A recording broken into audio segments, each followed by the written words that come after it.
মা, আজও সেই কালকের বাসি ডাল আর এই কটা পান্তা ভাত? এই কটা ভাতে তো আমার কিচ্ছু হবে না মা। আমার পেটে প্রচণ্ড ক্ষুধা। এই কটা ভাত খেলে কি হবে? খাবার খেতে এলে রোজ রোজ তোর এ বাহানা আর ভালো লাগে না। এখন এগুলোই খেয়ে নে। তোর বাবা তো একটা দোকান দিয়েছে, এক সময় আমাদের সমস্ত দুঃখ কষ্ট কেটে যাবে, তখন পেট পুড়ে খাবে। রোজ রোজ এসব খেতে আর ভালো লাগে না। হয় দুবেলা পান্তা খাও, না হলে কচু খাও। আমারও তো ইচ্ছে হয় একটু মাছ মাংস খেতে, নাকি? সবসময় এত খাই খাই করিস কেন তুই? এখন তো দুবেলা খাবার খেতে পারছিস, কদিন আগে তো সেটাও জুটতো না। যা দিয়েছি মুখ বুজে খেয়ে নে। আহা বউ, মেয়েটাকে বকো না। ওর কি দোষ? ও তো ছোট মানুষ। দোষ তো আমারই। আমি এমনই একজন বাবা যে কিনা ছেলে মেয়েকে দুবেলা ঠিকমতো খাবার দিতে পারে না। বাবা, তুমি দুঃখ করো না। আমি আর কখনো খাবারের জন্য বায়না করব না। যখন যেটা খেতে দেবে আমি সেটা মুখ বুজে খেয়ে নেব। ও কি, তুমিও ভাবে বসে আছো কেন? তুমিও কয়টা মুখে দাও। আমার খিদে নেই, তুমি তো জানো সকালে আমি কিছু খেতে পারি না। একটু পানি খেলে আমার পেট ভরে যায়। হ্যাঁ, তা খুব ভালো করেই জানি। এই সংসারে এসে তুমি যা ত্যাগ করলে, তোমার মতো একজন সংসারী বউ পেয়ে আমি সত্যিই ভাগ্যবান। এই দেখো না, আমাদের কত দুঃখ কষ্ট, তবু আমাদের দিন খুব ভালোই যাচ্ছে। ওসব কথা বাদ দাও, দোকানটার কি অবস্থা তাই বলো। বেচা কেনা কি বেড়েছে? এখন পর্যন্ত তো ভালোই চলছে, বেচাকিনা দিন দিন বাড়ছে। সামনে হয়তো আরও ভালো হবে। তবে জানো কি বউ, মনের মধ্যে তবু একটা ভয়, যদি খারাপ কিছু হয়ে যায়। আহা, তুমি ওভাবে ভাবছো কেন? দেখো, সব কিছু ঠিকই থাকবে। আল্লাহ আমাদের সঙ্গে আছেন, নিশ্চয়ই তিনি আমাদের একা ছাড়বেন না। আমাদের সমস্ত পুঁজি তো ওই দোকানেই লাগানো। যদি একটু এদিক সেদিক হয় তাহলে আমাদের পথে দাঁড়াতে হবে। এতক্ষণ ওদের কথা লুকিয়ে লুকিয়ে শুনে কিছু কি বুঝতে পেরেছো? হা হা হা, তুমি যে কি বলো না বউ। এই চুপ, ওভাবে হা হা করছো কেন? ওরা শুনে ফেলবে, বোকার হদ্দ। ও তাই তো, ওরা তো শুনে ফেলবে। ও আচ্ছা, শোনো, ওদের কথা শুনে বুঝলাম ওরা আমাদের থেকে ধনী হয়ে যাবে। হ্যাঁ, ঠিকই বুঝতে পেরেছ। তবে যে করেই হোক এদের আমাদের থেকে ধনী হতে দেওয়া চলবে না। অনেক তো রাত হলো, এবার তাহলে বাড়ি চলো। ও বউ, তুমিও তো কি ভাবছো? একটু বসো না, পা তো ব্যথা হয়ে যাবে। তোমার ওই মোটা মাথায় তো আর ভালো বুদ্ধি বের হবে না, তাই আমাকেই ভাবতে দাও কি করে ওই দোকানটা দূর করা যায়। সে কি, সবেমাত্র তো দোকানটা দিল, কয়টা দিন যাক, তারপর না হয় দেখা যাবে। চুপ করবে তুমি, গাধা কোথাকার। ওরা যখন ধনী হয়ে যাবে তখন ভাববে, এই তো বলতে চাও তুমি? শোনো, আজ রাতেই সবাই যখন ঘুমিয়ে যাবে তখন ওই দোকানে আমরা আগুন ধরিয়ে দেব। কি বলছো এসব? রাতের বেলা বাজারে যাবে নাকি তুমি? সেদিন সন্ধ্যা থেকেই শুরু হলো প্রচণ্ড ঝড় বৃষ্টি। মা, ঘরে তো মনে হয় এবার আর থাকা যাবে না। দেখো কত বৃষ্টির পানি আসছে। বিছানা জিনিসপত্র তো সব ভিজে যাচ্ছে। এত ঝড়ে না জানি ঘরটা কখন উড়ে যায়। আমার খুব ভয় করছে মা। ভয় নেই মা, কিচ্ছু হবে না, আমি আছি তো। কিসের ভয়? মা, বাবা কি করে আজ বাড়ি ফিরবে ঝড় বৃষ্টির ভেতরে? আমারও তো খুব চিন্তা হচ্ছে, মানুষটা কি আজ বাড়ি ফিরতে পারবে? বাড়ি ফিরতে না পারলেও সমস্যা নেই, দোকানের ভেতরে থাকবে না হয়।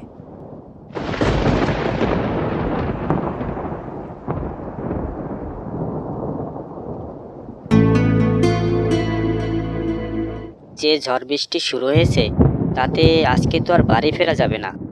যাক, কি আর করা, আজকে রাতটুকু যে কোনোভাবে দোকানে কাটিয়ে দিতে হবে। সবুজ তাড়াতাড়ি করে দোকানটি বন্ধ করে তার ভিতরে শুয়ে পড়ল।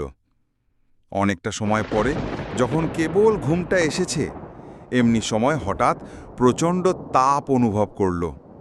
উঠে বসতেই দেখল চারদিকে শুধুই আগুন।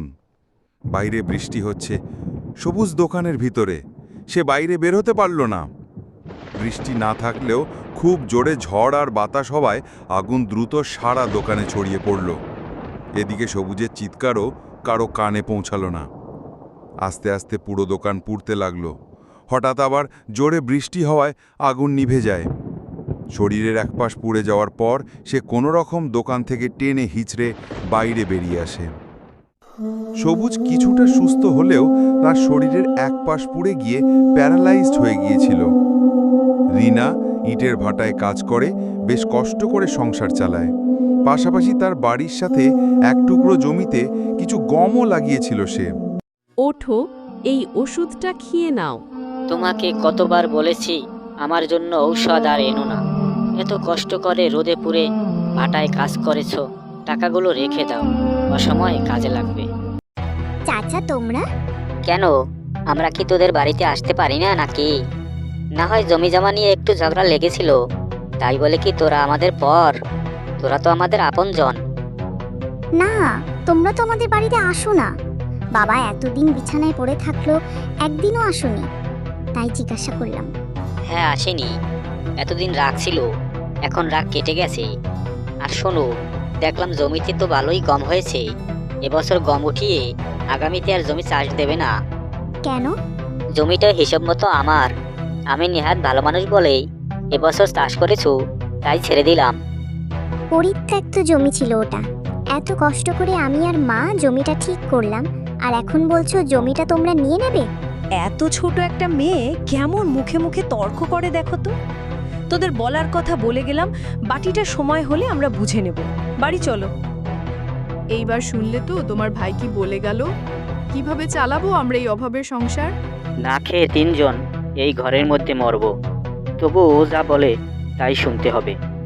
ও লোক হিসেবে বেশি সুবিধার না, কখন কোথা থেকে কোন ক্ষতি করে ফেলবে বলা যায় না। ও আমার আপন ছোট ভাই হয়েও কেন যে আমাকে এভাবে শত্রু হিসেবে দেখে কে জানে। পরের দিন সকালে রিনা কাজে চলে গেলে তরি বাড়ির সব কাজ গুছিয়ে বারান্দায় বসলো। আমাদের জীবনটা কত অদ্ভুত। সব গরিব মানুষের জীবনে কি এত কষ্ট? ভাঙ্গা ছাদ, দুবেলা খাবার আর ময়লা ছেঁড়া পোশাক। তরি, এই তরি, সে কখন থেকে ডাকছি শুনতে পাচ্ছিস না? মা, তুমি আজ এত সকাল সকাল চলে এলে যে, কাজ নেই নাকি? না, মালিক আর কাজে নেবে না, সে ভাটা বন্ধ করে দিয়ে বিদেশে চলে যাবে। এবার আমাদের কি হবে মা? আমরা সত্যি সত্যি এবার যে না খেয়ে মরবো। জানি না, তোরই গমগুলো পেকেছে। কাল তুই আর আমি মিলে গমগুলো কেটে ফেলবো, সেগুলো বিক্রি করে যদি কিছু টাকা পাই, তাই দিয়েই না হয় কদিন চলবে। সেই রাতে তারা ঘুমিয়ে গেল। পরের দিন সকালে উঠে তরি ও তার মা মাঠে গিয়ে দেখল একদল হাতি তাদের গমের ক্ষেতটা খেয়ে প্রায় শেষ করে ফেলেছে। তোরা এটা কি করলি? আমার একমাত্র সম্বলটাও তোরা খেয়ে শেষ করলি। এতগুলো হাতি একসাথে তোরা কেন এলি আমাদের খেতে? তোরা কি জানিস এগুলোই আমাদের পেটের খিদে নিবারণ করবে? তোরা যে আমাদের পেটে লাথি মেরে গেলি, আমরা তো এবার না খেয়ে মারা যাব। মা, বাড়ি চলো, এখানে তো আর অল্প কটা গম আছে। এগুলো আর কি করবে? ওগুলোই কেটে নিয়ে চলো মা, ঘরে যে খাবার আছে তা দিয়ে একদিন চলবে। তার পরের দিন না হয় গমগুলো কুটে কটা রুটি বানিয়ে খাবো, একটা দিন তো চলবেই। ক্ষেতের মাঝে খুব সামান্য পরিমাণ গম ছিল। তারা সেগুলো কেটে বাড়ি নিয়ে শুকাতে দিল। দেখতে দেখতে দুদিন পার হয়। মা, আমার খুব খিদে পেয়েছে, আমাকে কিছু খেতে দাও। ঘরে কোনো খাবার নেই। চল তো মা, তোর চাচাদের বাড়ি থেকে কটা খেয়ে আসবি। কাল গমগুলো কুটে রুটি বানিয়ে দেব। তাহলে তাড়াতাড়ি চলো মা, কাল দুপুরে খাবার খেয়েছি, আর যে সহ্য হচ্ছে না। ওই যে হাজির হয়েছে, নিশ্চয়ই কিছু নিতে এসেছে। এদের লাজ লজ্জা বলে কিছু নেই নাকি? যখন তখন যার তার দ্বারে হাজির হয়। কিরে, কিছু বলবি? চাচি, আমাদের বাড়িতে কোনো খাবার নেই, আমাকে কটা ভাত দিবে? কাল দুপুরে খেয়েছি, তারপর আর কিছু খাইনি। আমাদের ভাত নেই, যা ছিল আমরা খেয়ে ফেলেছি। যখন তখন এটা ওটা নিতে আসিস সব সময়। তোদের জন্য কি আমরা এটা ওটা নিয়ে বসে থাকি? ও চাচি, দাও না কয়টা ভাত, অল্প কিছু দাও। ক্ষুধার জ্বালা আর সহ্য করতে পারছি না। এই ছোট লোকেরা অভিনয়ও ভালো পারে। যা এখান থেকে, আর কোনো জিনিসের জন্য আমাদের এখানে আসবি না। তোদের দেখলে আমার বিরক্ত লাগে। নিজের না থাকলে কেউ আপন না। অভাব অদ্ভুত জিনিস। এটা শুধু পেটে নয়, মনেও খিদে জাগায়। কেউ সহ্য করে, কেউ ভেঙে পড়ে, কেউ ভালো থাকার অভিনয় করে। আমি আর খাবার খেতে চাইবো না মা, না খেয়ে মরে যাব। তবু কারো কাছে খাবার চাইবো না। পরের দিন রিনা ঢেকিতে গমগুলো কুটে বাড়িতে আনল। রিনা আটা মেখে একটা রুটি বানাতেই রুটিটা সোনার রুটিতে পরিণত হলো। এমনকি যে পাতিলি রুটিটা রেখেছিল সে পাতিলটাও সোনাতে পরিণত হলো।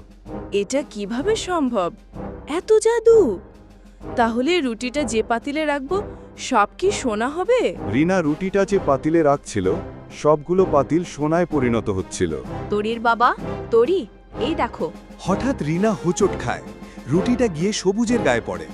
সাথে সাথে একটা উজ্জ্বল আলোয় আলোকিত হয়ে সে সুস্থ হয়ে যায়। দেখেছো মা, আল্লাহ আমাদের দিকে তাকিয়েছেন। আমাদের এই কঠিন অভাবের সময়ে ঠিক একটা ব্যবস্থা করে দিয়েছেন তিনি। এবার আর আমাদের কোনো অভাব থাকবে না। এভাবে আর কতদিন হাত পা গুটিয়ে বসে থাকবে? যারা কিনা দুদিন আগেও ভিখারির মতো আমার দ্বারে এসেছিল, তারা হঠাৎ করে এত ধনী হলো, আর আমরা চেয়ে চেয়ে দেখব? এছাড়া আর কি করবে এখন? অপদার্থ, তুমি কোনো কাজেরই না। চলো গিয়ে খতিয়ে দেখি তাদের ধনী হওয়ার কারণটা কি। তারা দুজন সবুজের বাড়ির জানালায় লুকিয়ে দেখল সবুজ একটা সোনার রুটি তার পাতিলে রাখছে, আর যে পাতিলটায় রাখছে সেই পাতিলটাই সোনার হয়ে যাচ্ছে। দেখলে, ওরা এখান থেকে চলে গেলেই ওই রুটিটা চুরি করে আনতে হবে। রিনা ও সবুজ রুটিটা রেখে পাশের ঘরে যেতেই সুমন ঘরে ঢুকে রুটিটা বের করে আনল। রুটিটা পাতিলগুলোর উপরে রাখো, আমার যে আর দেরি সহ্য হচ্ছে না। রুটিটা একটা পাতিলের উপর রাখতেই রুটিটা গলে পাতিল ভর্তি পোকা হয়ে গেল। ওরে বাবা, ও বাবা, সোনার বদলে এখন দেখছি পোকা। ওরে বউ, পালাও পালাও, পোকাগুলো আমাদের পিছনে লেগেছে। ও ভাই, আমাদেরকে বাঁচাও। এ কি, তোমাদের গায়ে এত পোকা কেন? আমি তোমাদের জাদুর রুটিটা চুরি করেছিলাম। দেখো ভাই, আমাদের কি অবস্থা করেছে। এদের হাত থেকে আমাদেরকে বাঁচাও। ও ভাই, বাঁচাও আমাদের। সুমনের কথা শেষ হতে না হতেই সব পোকাগুলো তাদের শরীরে বসে মুহূর্তের ভেতরে তাদের অদৃশ্য করে দিল। পাপীকে কখনোই ক্ষমা করতে নেই। এরা পাপ করতে করতে সীমা অতিক্রম করে ফেলেছিল, যার কারণে এদের প্রাণ দিতে হলো। আমাদের যে আর কোনো কিছুর প্রয়োজন নেই। এই জাদুর রুটি আমাদের কাছে থাকলে না জানি কবে আমাদেরও লোভ বেড়ে যাবে। হ্যাঁ, এবার আমারও আমার স্থানে ফিরতে হবে। তোমরা ভালো থেকো।